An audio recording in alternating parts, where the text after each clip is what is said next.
জাতীয় দৈনিক সংবাদ দিগন্ত নিয়মিত খেলা সংবাদের সাথে আছি আমি ইভা সাদিকা। ভাঙ্গায় UP chairman gold cup football টুর্নামেন্টের অনুষ্ঠিত। ভ্রাম্যমাণ প্রতিনিধি বিপ্লব কুমার দাসের পাঠানো তথ্য ও চিত্রে জানা গেছে, ফরিদপুরের ভাঙ্গায় ইউনিয়ন পরিষদ chairman gold cup football tournament 2024-এর ফাইনালের খেলা অনুষ্ঠিত হয়েছে। ভাঙ্গা সরকারি পাইলট উচ্চ বিদ্যালয়ে সংলগ্ন ডক্টর কাজী আবু ইউসুফ স্টেডিয়ামে জমকালো আয়োজনে পুরস্কার বিতরণের মধ্য দিয়ে এর সমাপ্ত হয়।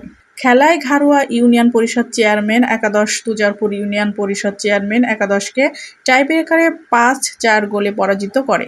বিকেলে খেলা উপলক্ষে বৈরী আবহাওয়া উপেক্ষা করে হাজারো দর্শক খেলা উপভোগ করেন। খেলা উপভোগ করতে দুপুর থেকেই দর্শকের উপস্থিতিতে স্টেডিয়াম কানায় কানায় পূর্ণ হয়ে যায়।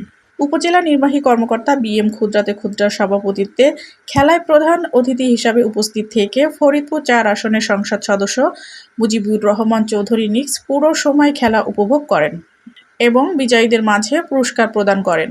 এ সময় বিশেষ অতিথি ছিলেন জেলা পরিষদের চেয়ারম্যান মোহাম্মদ শাহাদত হোসেন, উপজেলা চেয়ারম্যান কাউসার ভূঁইয়া, অতিরিক্ত পুলিশ সুপার ভাঙ্গা সার্কেল তালাত মাহমুদ শাহান শাহ। পুরস্কার বিতরণকালে প্রধান অতিথি সংসদ সদস্য মুজিবুর রহমান চৌধুরী নিক্স বলেন, ফুটবলের মাধ্যমেই দেশের পরিচিতি ও ক্রীড়া অঙ্গন এগিয়ে যাবে।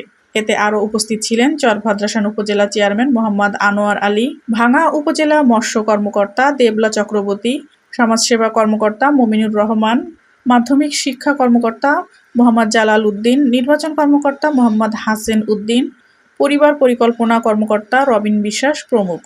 উল্লেখ্য যে ফরিদপুর জেলার 9টি উপজেলার 81টি ইউনিয়ন পরিষদের অংশগ্রহণে জেলা পর্যায়ে সেরা ইউনিয়ন ফুটবল টিম নির্বাচনের অংশ হিসাবে এই প্রতিযোগিতা অনুষ্ঠিত হবে।